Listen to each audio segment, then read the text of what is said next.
Good morning. My name is Kanute Rarey.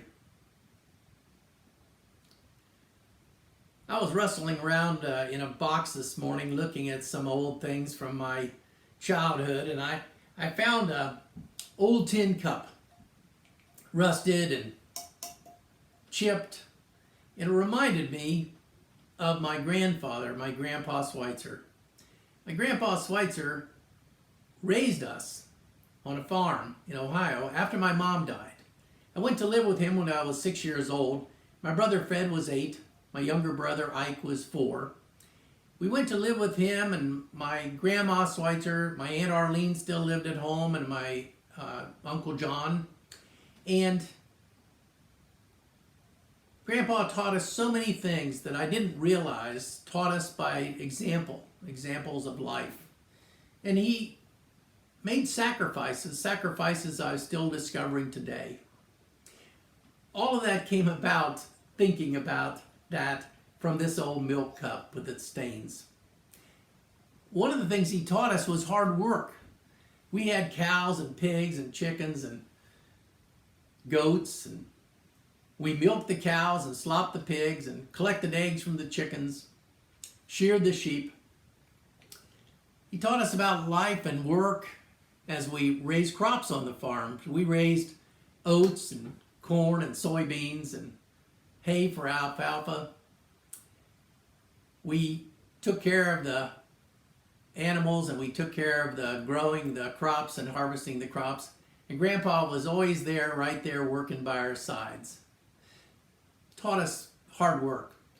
Taught us about the fact that sometimes you just don't want to give up, because Grandpa really didn't want to give up as he got older, and he had to be sitting in that chair, and we had to take over the farming, and he had to be sitting in the chair in the house. He wanted to be out in that barnyard again, in the fields and the barn and the woods and the barnyard, but he just couldn't be there, even though he loved it so much. He taught us how to drive. As my brothers each got older, Fred first, and then me, and then my brother Ike, he let us drive that old Dodge car. We would practice by driving around in the fields. And then he would let us drive him home. He would feign that he was too tired and could we please drive, way before we got our license.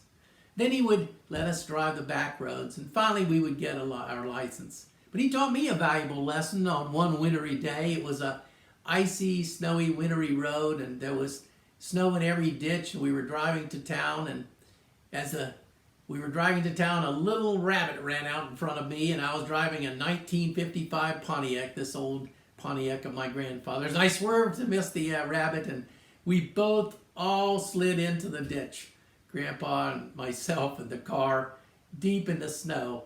And after 4 hours of my brother, waiting on my brother, actually calling my brother at a local phone, at a neighbor's phone, because there were no cell phones, and waiting for him to drive the tractor down there and pulling us out of the ditch. And my grandpa really taught me the lesson, you never swerve for animals if at all possible.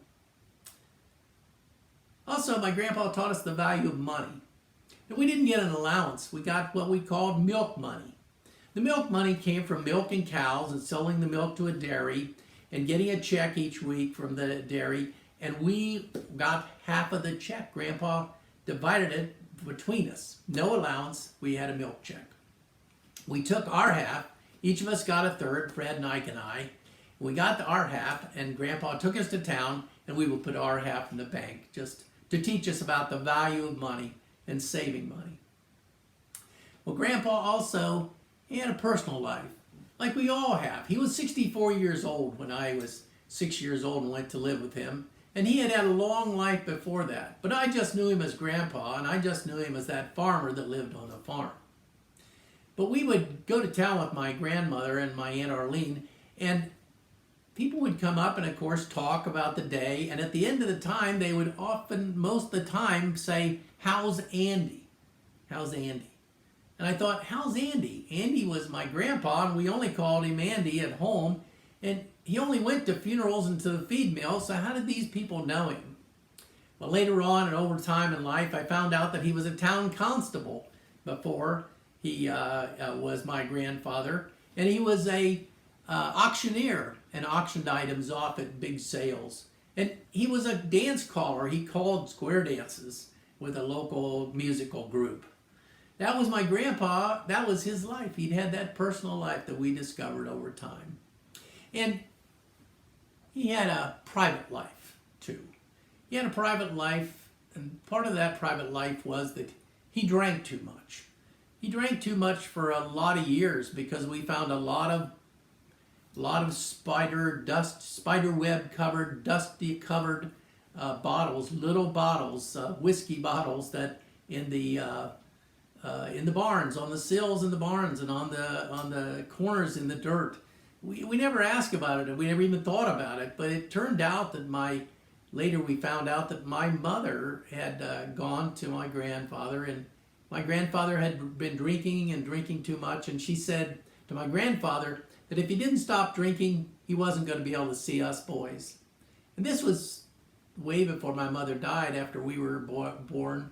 But Grandpa said, yes, I'll quit. And he quit that day. And he never drank again, and I never saw him take a drink, and I never saw alcohol in our home with him as we were raised. That was Grandpa's commitment to us. That was another sacrifice Grandpa made. One of many we don't know. And of the life experiences that he gave us and we learned from, the lessons he learned from, that was our Grandpa Schweitzer. And that was the sacrifice and the lessons he provided us in our lives that we're still learning about today. Thank you.